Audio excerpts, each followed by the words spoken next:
नमस्कार साथियों। आज हम एक महत्वपूर्ण मुद्दे पर बात करने वाले हैं। विशेष रूप से ये उन बच्चों के लिए बहुत महत्वपूर्ण है जो ग्रामीण परिवेश से आए हैं या जो शहर में भी हैं, लेकिन जो हिंदी माध्यम से जिन्होंने शिक्षा प्राप्त की है और जिन्हें अंग्रेजी की समस्या है। मैं देखता हूँ कि बहुत से बच्चे ऐसे आ रहे हैं अब जो पहली जनरेशन के पढ़े हुए हैं। उनके माता पिता पढ़े हुए नहीं थे या बहुत कम पढ़े हुए थे, लेकिन उन्होंने शिक्षा प्राप्त की है मूलतः हिंदी भाषा में। और राजस्थान में ये समस्या है कि राजस्थान में हिंदी भी हम लोगों को शुद्ध नहीं आती है। आप अगर दिल्ली जाएं या मध्य प्रदेश में बात करें तो वो मानते हैं कि हमको हिंदी नहीं आती है। वो मानते हैं कि यूपी बिहार वालों को ही हिंदी आती है। यूपी बिहार मध्य प्रदेश या हरियाणा या दिल्ली के चारों तरफ, क्योंकि खड़ी बोली जो है वो दिल्ली के चारों तरफ ही सबसे पहले सामने आई थी। राजस्थान में चूँकि लोकल भाषा बहुत स्ट्रॉन्ग है, राजस्थानी भाषा, जिसको मान्यता के लिए बहुत दिनों से, बहुत वर्षों से प्रयास चल रहे हैं, तो उसका पुट हिंदी में आता है। जब मैं देखता हूँ बहुत से विद्यार्थी मेरे पास आते हैं तो वो बातचीत में उन शब्दों का प्रयोग करते हैं जो कि कॉलोक्वियल है, जो कि लोकल है, स्थानीय है, जो हिंदी के नहीं है शुद्ध। तो ठीक है, वो हमारी सबकी ऐसी परवरिश हुई है, मैं भी उसमें शामिल हूँ। तो अब समस्या ये आती है कि जब आप परीक्षाओं की तैयारी करते हैं, प्रतियोगी परीक्षाओं की, तो वैसे तो हिंदी में पढ़ाने वाले शिक्षक बहुत हो गए हैं, बहुत से आपको सामग्री भी, विषय सामग्री भी मिल जाती है, PDF नोट्स भी मिल जाते हैं, पुस्तकें भी आ रही है परीक्षा से संबंधित, तो उनमें हिंदी पढ़ा जाता है। लेकिन फिर भी मेरा मानना है कि अंग्रेजी की जानकारी बहुत आवश्यक है, क्योंकि बहुधा मैंने देखा है कि जैसे मल्टीपल चॉइस क्वेश्चन भी आए तो वो कहते हैं सर इसको हिंदी में बताइए। अब देखिए, जो टेक्निकल शब्दावली है वो तो अंग्रेजी की है, उसको अगर हिंदी में हम परिवर्तित करते हैं तो वो और ज़्यादा मुश्किल हो जाती है। कई बार वो हिंदी में कम समझ में आती है, अंग्रेजी में ज़्यादा समझ में आती है। तो टेक्निकल वर्ड्स तो अंग्रेजी के अधिकतर काम में आते हैं, उनको लिखा जाता है, हम जिसे कहते हैं देवनागरी में लिख सकते हैं हम। जैसे स्कूल है तो स्कूल को देवनागरी में लिख लीजिए आप, इवन टेक्नोलॉजी को देवनागरी में लिख लीजिए, अंग्रेजी मत, उसमें रोमन में मत लिखिए। लेकिन अंग्रेजी आनी चाहिए। मेरा ये मानना है कि हमें अंग्रेजी को समझने का प्रयास करते रहना चाहिए, चाहे हमारी पृष्ठभूमि कैसी भी हो, क्योंकि दुनिया भर में अंग्रेजी ही एकमात्र भाषा है जो सब जगह पर समझी जाती है, बोली जाती है। और इसलिए जो मान्यता मिलती है जीवन में, विश्व में, इस विश्व में, आज के परम में, वो अंग्रेजी में मिलती है।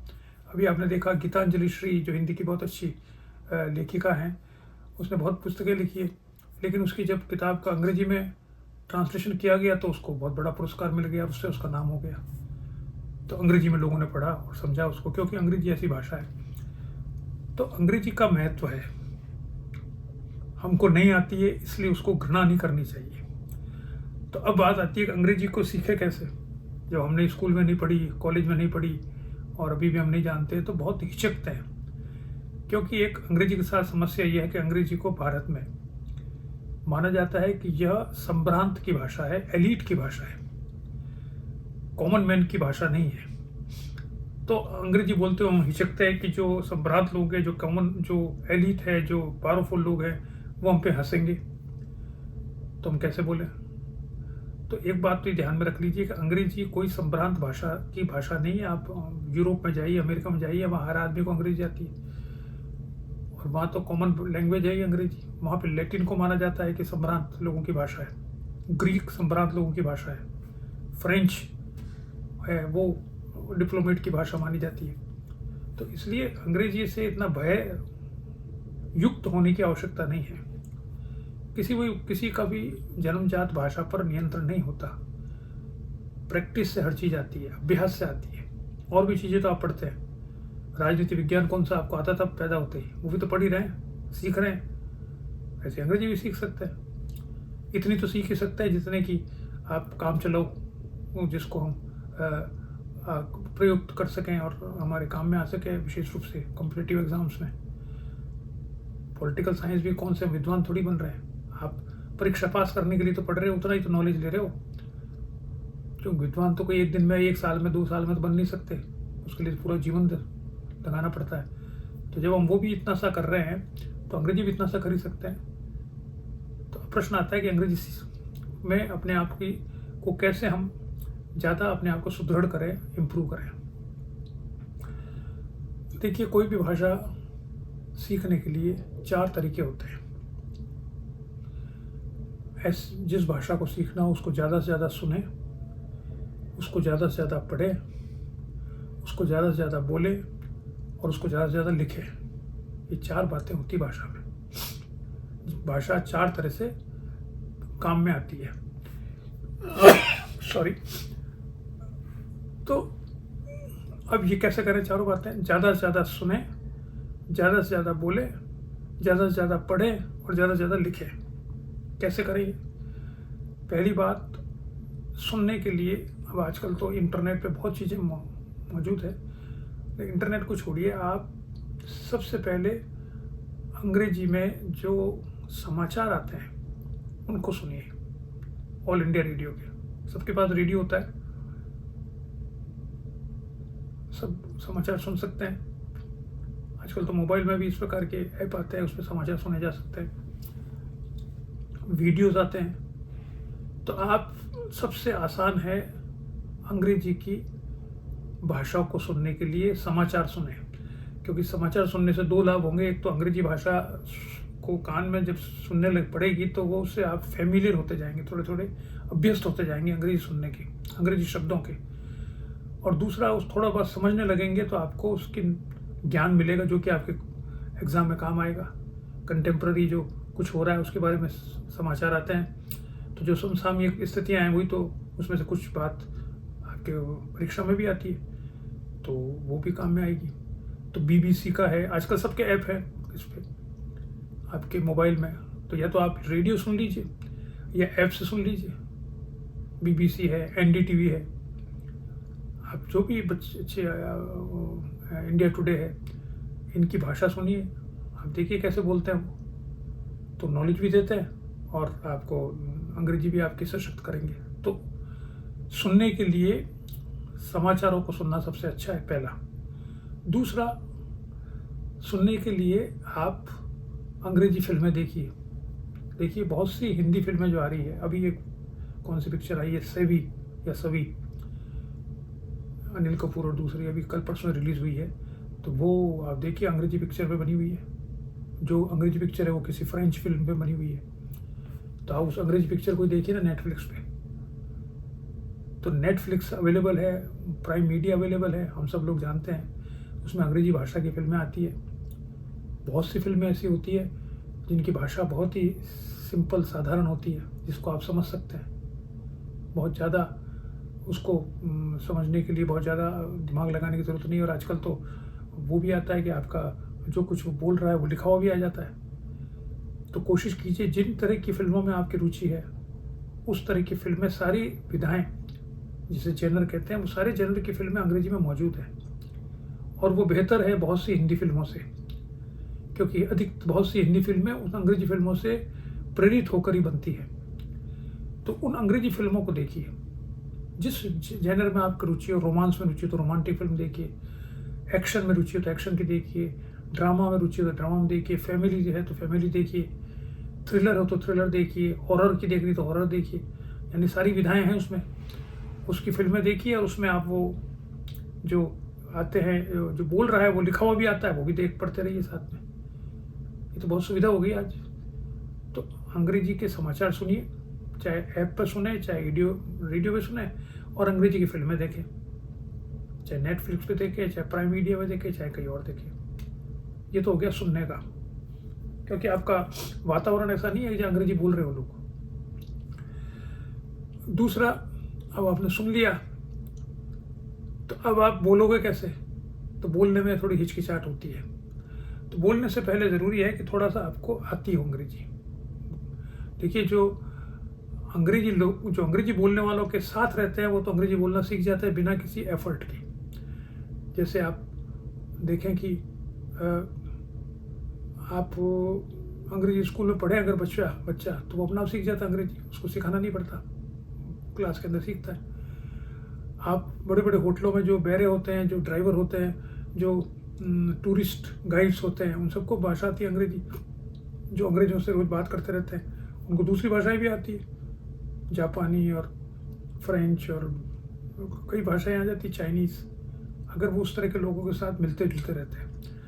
अब अगर आप उनके साथ मिलते जुलते नहीं रहते हो, मैं मानता हूँ, क्योंकि आप तो आए हो शहर में, आप पढ़ रहे हो, मेहनत कर रहे हो, आप कहाँ अंग्रेजी सुनने के लिए उनके साथ जाओ। तो इसको देखिए, थोड़ा रुकिए, बोलना शुरू करने से पहले थोड़ा रुकिए, उससे पहले लिखना शुरू करें। ऐसे लोग जिनका वातावरण अंग्रेजी बोलने का नहीं है, वो अंग्रेजी बोलने का प्रयास करने से पहले लिखने का प्रयास करें, वो ज़्यादा आसान है। तो लिखने का प्रयास करने के लिए क्या पढ़ना पड़ेगा? जैसे बोलने के लिए सुनना पड़ता है, वैसे लिखने के लिए पढ़ना पड़ेगा। तो आप किताबें पढ़िए अंग्रेजी की। अब अंग्रेजी कौन सी किताबें पढ़ें? एक तो आपके कोर्स की किताबें ही है, जैसे मैंने बहुत बार बताया है कि सब्सटेंस ऑफ पॉलिटिक्स, एप्पादुराई की बहुत अच्छी किताब है, अंग्रेजी की बहुत साधारण भाषा में लिखी गई अंग्रेजी किताब, उसको पढ़िए। आशीर्वादों की किताब है, बहुत सिंपल, उसे बहुत सामान्य अंग्रेजी है। तो आपको एक तो टेक्स्ट बुक पढ़नी चाहिए, जो भी हो अंग्रेजी की रखनी चाहिए। ऐसा नहीं हिंदी दीजिए साहब, इसका हिंदी वर्जन दीजिए, हिंदी वर्जन, ये इतना ऑब्सेशन मत कीजिए, हिंदी वर्जन दीजिए साहब, हिंदी वर्जन। अरे भाई, हिंदी वर्जन तो मिल जाएगा, अंग्रेजी पढ़ो ना, उससे घबरा क्यों रहे हो? बहुत सिंपल इंग्लिश है। अब अंग्रेजी किताब अगर पढ़ते हो तो साथ में एक डिक्शनरी होनी चाहिए। जब ये इंटरनेट नहीं था तब तो डिक्शनरी के बिना काम ही नहीं चलता था। अब इंटरनेट होने से क्या है कि इसमें आप गूगल पे डाल दो शब्द और वो आ जाता है, उसका समझ में आ जाता है। लेकिन उसमें समस्या ये होती है कि उसमें दूसरे शब्द साथ में नहीं आते। डिक्शनरी देखते हो, जब आप पलटते हो, मेहनत करते हो, तो आपको डिक्शनरी पढ़ना आता है। डिक्शनरी में शब्द कैसे ढूंढा जाए, ये भी एक कला है, वो भी आपको आनी चाहिए। आजकल वो भी कला खत्म हो गई। आप किसी को कहिए डिक्शनरी में ये शब्द ढूंढिए, उसको पता ही नहीं कैसे ढूंढा जाए शब्द, क्योंकि इंटरनेट पे आपको मिल जाता है, उसे आप टाइप कर दीजिए, वो उसका उत्तर आ जाएगा। ढूंढा थोड़ी है आपने, तो गूगल ने ढूंढा है। तो शब्द को डिक्शनरी में ढूंढना आना चाहिए। तो एक डिक्शनरी, अच्छी डिक्शनरी आपके पास होनी चाहिए। इंग्लिश टू इंग्लिश, एक इंग्लिश टू हिंदी, ये दोनों डिक्शनरियाँ सबसे पहले खरीद के अपने पास रखनी चाहिए किसी किताब को खरीदने से पहले। जो डिक्शनरी आपके पास है, आप बैठे हो आराम से, तो आप किताब पढ़िए, अपनी टेक्स्ट बुक पढ़िए। अब इसके अलावा आपको दूसरी चीज़ों में रुचि हो, जैसे सबको रुचि होती है, उपन्यास पढ़ने में रुचि हो, कहानियाँ पढ़ने में रुचि हो, तो इसकी बहुत आजकल तो सारे सबकी PDF इसमें मौजूद है आपके मोबाइल में, तो उसको मत लीजिए, मोबाइल वाले PDF तो अलग है।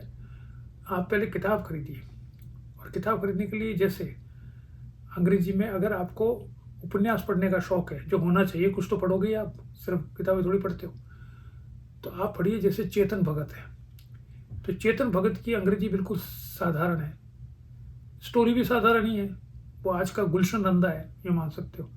तो उसका उपन्यास आप पढ़िए, 3-4 उपन्यास है, वो बड़ी अच्छी भाषा है और सिंपल भाषा है। और उसके जेनर के बहुत से नए और बहुत से राइटर्स आ चुके हैं, वो आप गूगल पे ढूंढ सकते हो, जो उसके जेनर के और राइटर। अगर आपको पसंद आता है चेतन भगत, तो उसकी तरह के और बहुत से राइटर हैं, उनको भी आप पढ़िए, चाहे डाउनलोड करके पढ़िए, चाहे खरीद के पढ़िए। 100 रुपये में, 80 रुपये में किताबें आती है। आप थोड़ा सा अगर धर्म में आपकी रुचि है, तो पटनायक की किताबें हैं, आमीश की किताबें हैं, अगर आपको एक्शन की पढ़नी हो तो अमीश त्रिपाठी की किताब।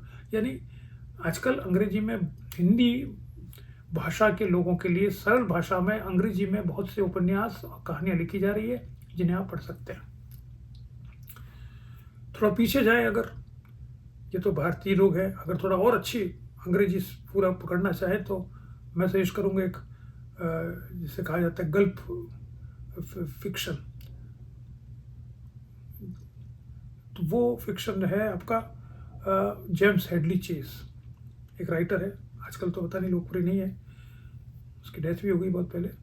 वो एक थ्रिलर राइटर है, थ्रिल के उपन्यास लिखता है, और बहुत उसकी किताबों पर बहुत से फिल्में भी बनी हैं। तो उसकी वो अमेरिकन लैंग्वेज लिखता है, अमेरिका की स्लैंग लैंग्वेज काम में लेता है।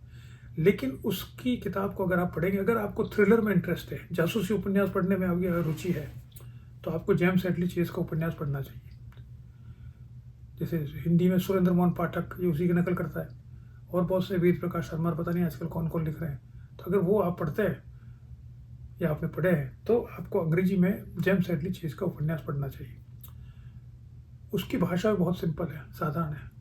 अगर आपकी रुचि है, यानी प्रश्न ये है कि किताब वो पढ़नी चाहिए जिसमें आपकी रुचि हो। अंग्रेजी सीखने के लिए नहीं पढ़नी चाहिए। जिस विषय में आपकी रुचि है वो अंग्रेजी में किताब है, उसको पढ़ना चाहिए। अगर आपको साधारण उपन्यास पढ़ना है, मैंने बताया जैसे भारतीय हो, किसी के उपन्यास पढ़ लो। थोड़ा सा थ्रिलर पढ़ना है तो जेम्स हेडली चेज टाइप पढ़ लो। उसका जो पेस है आप देखेंगे तो बड़ा बड़ा फास्ट है, और उसमें आप उसके साथ जुड़ जाएंगे किताब के साथ, और आपको अंग्रेजी समझ में आएगी कि एक साथ जो हम लोग बातचीत कर रहे हैं, देख रहे हैं, इसको कैसे अंग्रेजी में लिखा जाए। ठीक है। इसके अलावा एक किताब आपके पास होनी चाहिए ग्रामर की। रेन एंड मार्टिन सबसे अच्छी किताब मानी जाती है, जो कि सारे अंग्रेजी स्कूलों में पढ़ाई जाती है। Rain and Martin, WREN, rain and Martin. इसकी इंग्लिश ग्रामर की किताब बहुत क्लासिक किताब है, 50 साल से पढ़ाई जा रही, 70 साल से। तो वो एक किताब रख लीजिए। उसमें जो सवाल है उसके उत्तर भी मिलते हैं आजकल, उसकी भी वो गाइड भी मिल जाती है, कि जो उसमें एक चैप्टर है, उस चैप्टर के बाद में जो एक्सरसाइज दी है उसकी गाइड, उसके आंसर भी मिल जाएंगे आपको। तो वो ग्रामर पढ़ते रहिए और किताबें पढ़ते रहिए, तो आपको थोड़ा बहुत लिखना आएगा। हाथ से लिखते रहिए, डिक्शनरी साथ में रखिए, डिक्शनरी, ग्रामर और किताबें, ये अगर आप कॉम्बिनेशन रखेंगे तो आपको लिखना आ जाएगा थोड़ा बहुत। और हाथ से नोट कीजिए, जो जो शब्द समझ में नहीं आते उसको लिखिए, और उसको लिख के याद कीजिए, और उसका प्रयोग कीजिए बातचीत में कहीं और। तो ये 2 बातें सबसे पहले करनी है हमको, सुनना है और पढ़ना है। जब ये दोनों बातों का आपको अभ्यास होने लगेगा, तो आप पाएंगे 3-4 महीने बाद, 6 महीने बाद आप स्वतः ही बहुत से शब्द अंग्रेजी के बोलने लगेंगे, और बोलते समय आपके दिमाग में वो सेंटेंसेस गूंजेंगी जो कि आपने पढ़े हैं या सुने हैं, और आप वो बोलने लग जाएंगे या वो लिखने लग जाएंगे।